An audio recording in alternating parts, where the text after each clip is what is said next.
जो हो रहा है उसे होने दो।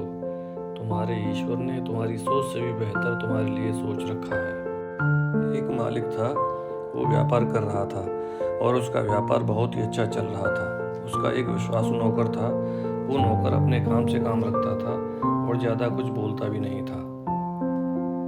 एक दिन नौकर काम पर नहीं आया तो मालिक परेशान हुआ और सोचने लगा कि ये नौकर मेरे यहाँ 10 साल से काम कर रहा है और मैंने इसकी पगार नहीं बढ़ाई है, शायद इसलिए नहीं आया। व्यापारी ने नौकर की पगार बढ़ा दी। नौकर काम पर आ गया और जैसे पहले काम करता था करने लगा। कुछ दिनों बाद नौकर बिना बताए काम पर नहीं आया तो व्यापारी को बहुत गुस्सा आया। गुस्से में उसने नौकर की पगार कम कर दी। नौकर ने कुछ नहीं कहा और हमेशा की तरह अपना काम करने लगा। व्यापारी को बहुत आश्चर्य हुआ कि ये कुछ बोल क्यों नहीं रहा है।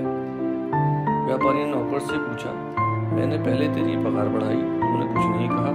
अब मैंने तेरी पगार कम कर दी, फिर भी तूने कुछ नहीं कहा, ऐसा क्यों?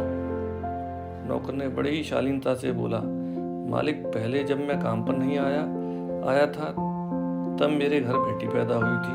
उस वक्त आपको भगवान ने पगार बढ़ाने की प्रेरणा दी क्योंकि घर का खर्च पहले से ज़्यादा होने वाला था।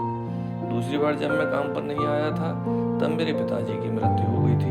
भगवान को लगा होगा कि एक व्यक्ति का खर्च कम हो गया है, इसलिए आपको मेरी पगार कम करने की प्रेरणा दी। मेरे पिताजी के नसीब में जो लिखा था वो मिलना कम हो गया।